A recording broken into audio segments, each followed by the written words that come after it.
Welcome to Balls and Strikes, where we call them like we see them. I'm Gary Abernathy, former columnist for the Washington Post. With me is Ken Buck, former U.S. Congressman from Colorado and founder of Americans for Good Government.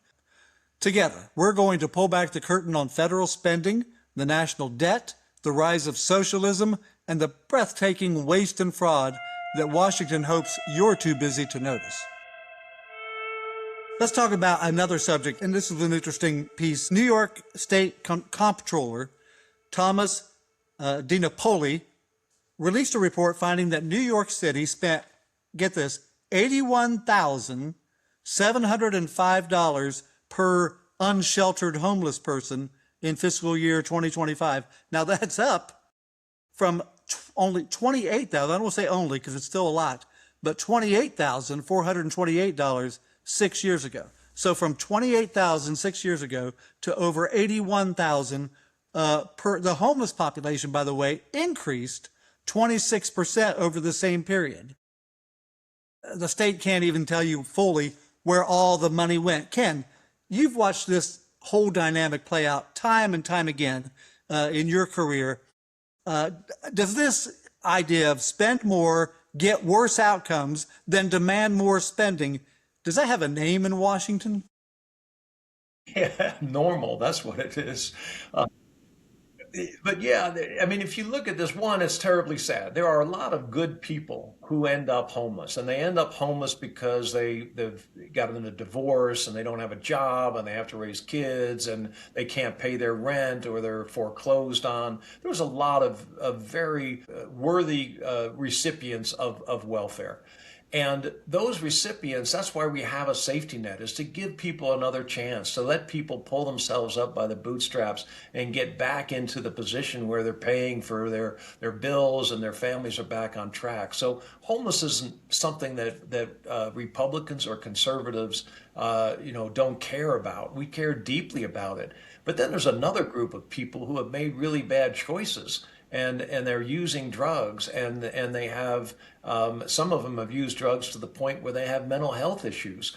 And we need to address those separately than just saying, here's a spot on the street and we're going to feed you in this homeless shelter a block away, and we're going to do these other things that just really encourage homelessness in some ways. And so I think it's really important that we separate the different issues when we look at it. But when you talk about spending that much money on a homeless person, it's more than the average New Yorker makes in a year. That's just incredible, and your priorities are completely upside down.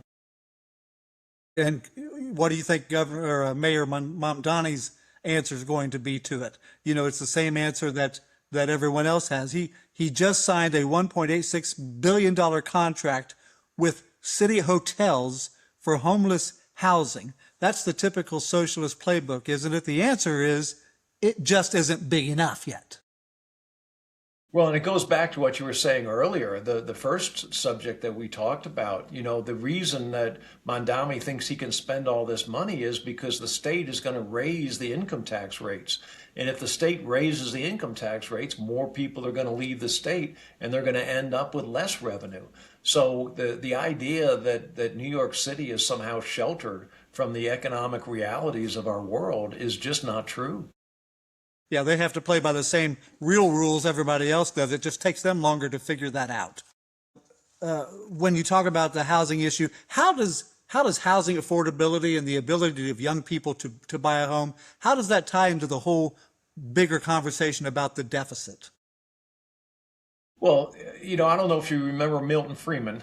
He was a little bit before your time and my time, but I remember I've seen videos of him, and I've certainly read his work. But Milton Friedman made it very clear that when government puts money into the economy the way it had during COVID, frankly, and the way it had during the Biden administration with Build Back Better and the Inflation Reduction Act, when that amount of money comes into the economy, you have too much money chasing the same amount of goods, which creates inflation. It's a simple supply and demand equation. A lot of people in this country don't believe that an increase in the national debt correlates to anything else that we see. Well, it does. It correlates to high interest rates. It correlates to people not being able to buy houses. And if we allow the government's debt to continue to rise, we're going to see less and less affordability and more people stuck renting places to live because they can't afford to buy a house. Absolutely. Ken, I think you know a little bit about this subject. Very, you spent some time thinking about this, haven't you? I can tell. Well, that'll do it for another episode of Balls and Strikes, sponsored by Americans for Good Government. Anytime you want to hear common sense talk, we hope, about the importance of the deficit and getting government spending under control, this is your place to be. Thank you, folks, for listening. I want to make sure that you go to our website, Americans4goodgov.org. Please sign up for our emails and also send us your suggestions. What topics should we be covering? And how do we get people involved in saving our country? That's what we really want to know from you, and we appreciate it. Thank you, and have a great day.